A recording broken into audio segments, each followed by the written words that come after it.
Assalamualaikum warahmatullahi wabarakatuh. Bismillah walhamdulillah wassalatu wassalamu ala rasulillah wa ala alihi wa sahbihi wa mawala. Qala rabbi shrah li sadri wa yassir li amri wa hlul 'uqdatam min lisani yafqahu qawli. Amma ba'du, sahabat-sahabat pemirsa YouTube yang saya hormati. Hari ini kita memasuki malam pertama bulan Ramadan. Semoga kita semua oleh Allah diberikan kesempatan untuk bisa melaksanakan ibadah dengan sempurna di bulan Ramadan ini. Sahabat-sahabat pemirsa yang saya hormati, di dalam menyambut bulan Ramadan ini tentunya kita harus bahagia, harus senang, karena di dalam bulan Ramadan ini banyak barokah yang Allah berikan kepada umat Nabi besar Muhammad sallallahu alaihi wasallam. Dan kebahagiaan kita dalam menyambut datangnya bulan Ramadan ini pahalanya sangat besar. Rasulullah sallallahu alaihi wasallam bersabda dalam kitab Durratun Nasihin fi fadilati sahri Ramadan, dalam fadilah datangnya bulan Ramadan ini disebutkan pada halaman ke-7, man fariha biduhu li Ramadan haramallahu jasadahu 'alan niron. Barang siapa yang berbahagia dengan datangnya bulan Ramadan, maka Allah akan mengharamkan jasadnya kelak dibakar oleh api neraka. Jadi sahabat-sahabat sekalian, jikalau kita di bulan Ramadan ini merasa bahagia, maka insya Allah kebahagiaan yang kita rasakan itu mempunyai efek yang sangat kuat untuk kita untuk bisa melaksanakan ibadah-ibadah yang lain selain ibadah puasa. Sahabat-sahabat yang saya hormati, wa qala alaihi salatu wassalam, dan Nabi Muhammad sallallahu alaihi wasallam juga bersabda, idza kana awwalu lailatin min ramadhana. Jadi apabila masuk awal bulan Ramadan, yaitu awal malam pertama pada bulan Ramadan, yaqulullahu ta'ala, maka Allah itu berkata, man dzalladzi yuhibbuna fanuhibbuhu. Barang siapa yang pada awal bulan Ramadan itu mencintai saya, maka saya akan mencintai dia. Artinya apa? Ketika orang tersebut pada datangnya bulan puasa ini senang, merasa cinta kepada Allah, maka Allah akan mencintai orang tersebut.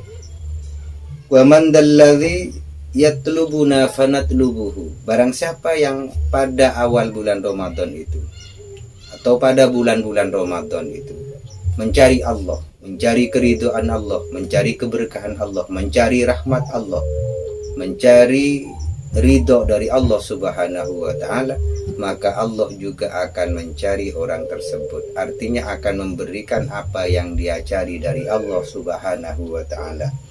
Wa man dalladzi yastaghfiruna fanaghfiru lahu bi hurmati Ramadan. Barang siapa di bulan Ramadan beristighfar kepada Allah, maka Allah akan mengampuni segala dosa-dosanya. Oleh sebab itu, sahabat-sahabat, barang siapa yang merasa, dan saya kira semua manusia itu mempunyai kesalahan kepada Allah subhanahu wa ta'ala, mempunyai dosa kepada Allah subhanahu wa ta'ala, maka di bulan suci Ramadan tahun ini kita memperbanyak istighfar, karena janji Allah, barang siapa yang beristighfar, maka Allah akan memberikan ampunan yang sangat besar kepada orang-orang yang beristighfar kepada Allah subhanahu wa ta'ala.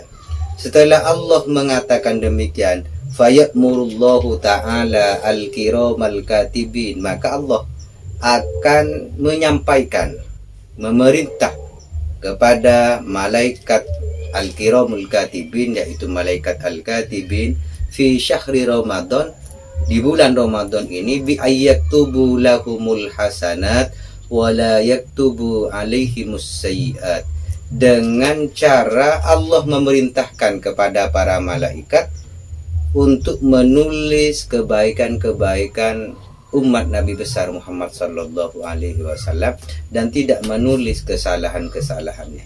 Artinya apa?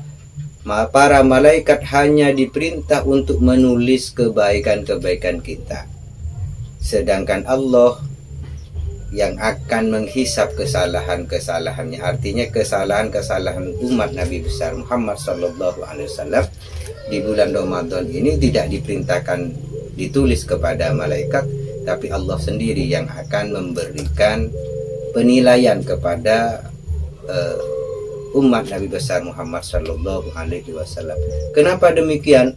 Karena di bulan Ramadan ini adalah bulan yang penuh dengan rahmat Allah, sehingga jikalau orang berbuat salah dan ingat kepada Allah dan beristighfar, maka Allah akan mengampuni orang-orang tersebut.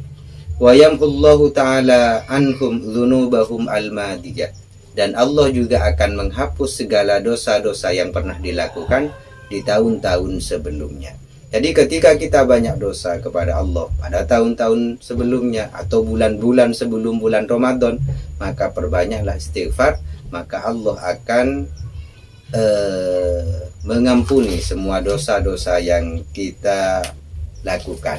Selanjutnya sahabat-sahabat pemirsa yang saya hormati, di dalam bulan Ramadan ini terdapat ibadah yang sangat masyhur, yaitu sholat tarawih dan tadarrus Al-Quran secara bersama-sama. Sahabat-sahabat pemirsa yang saya hormati, ada korelasinya dengan apa yang disampaikan oleh Allah Subhanahu wa Ta'ala, bahwa barang siapa yang meminta beristighfar kepada Allah, maka Allah akan mengampuninya. Pernah Rasulullah Shallallahu Alaihi Wasallam ini ditanya mengenai tentang apa sih fadilahnya sholat tarawih. Ternyata sholat tarawih selama bulan puasa, tiap malamnya itu berbeda-beda fadilahnya, berbeda-beda pahalanya, sehingga perlu kita bahas mengenai tentang fadilah-fadilah tarawih ini. Sahabat-sahabat pemirsa yang saya hormati, fadilah tarawih ini saya ambil dari kitab Durratun Nasihin, yaitu kitab yang sama pada halaman 19. An Ali ibni Abi Thalib radhiyallahu ta'ala anhu. Ini dari Sayyidina Ali karramallahu wajhah. Annahu qala, dia berkata, Su'ilan Nabi alaihi salatu wassalam an fadhailit tarawih. Pernah suatu saat Rasulullah, kata Sayyidina Ali, ditanya oleh seseorang mengenai tentang fadilah-fadilah daripada sholat tarawih. Apa yang disampaikan oleh Rasulullah? Faqala, maka Rasulullah menjawab atas pertanyaan orang yang mempertanyakan tentang fadilah daripada sholat tarawih. Rasulullah berkata, yakhrujul mu'minu min dzambihi fi awwali lailatin kayaumin waladathu ummuhu. Jadi barang siapa yang sholat tarawih di malam pertama, nanti malam, jadi di malam pertama, maka dia mendapatkan pahala kayaumin waladathu ummuhu, seperti dia waktu dilahirkan oleh ibunya. Seorang bayi yang dilahirkan pada waktu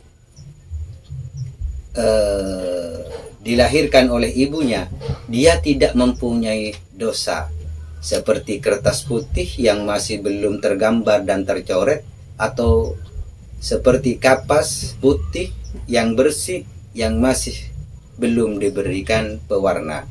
Oleh sebab itu sahabat-sahabat sekalian, jangan sampai kita meninggalkan sholat tarawih yang pertama ini, karena fadilahnya kayaumin waladathu ummuhu, seperti bayi yang baru dilahirkan oleh ibunya, yaitu tidak mempunyai dosa apa-apa. Jadi jikalau sahabat-sahabat mampu melaksanakan sholat tarawih di malam pertama pada bulan Ramadan ini, maka insya Allah jikalau sholat kita diterima oleh Allah, maka kita seperti bayi yang baru dilahirkan, tidak mempunyai dosa. Oleh sebab itu, maka sungguh-sungguhlah di bulan Ramadan ini untuk mendapatkan pahala-pahala itu semua. Demikian yang bisa saya sampaikan. Untuk fadilah sholat tarawih yang kedua, ketiga, dan selanjutnya kita bahas pada episode berikutnya. Wassalamualaikum warahmatullahi wabarakatuh.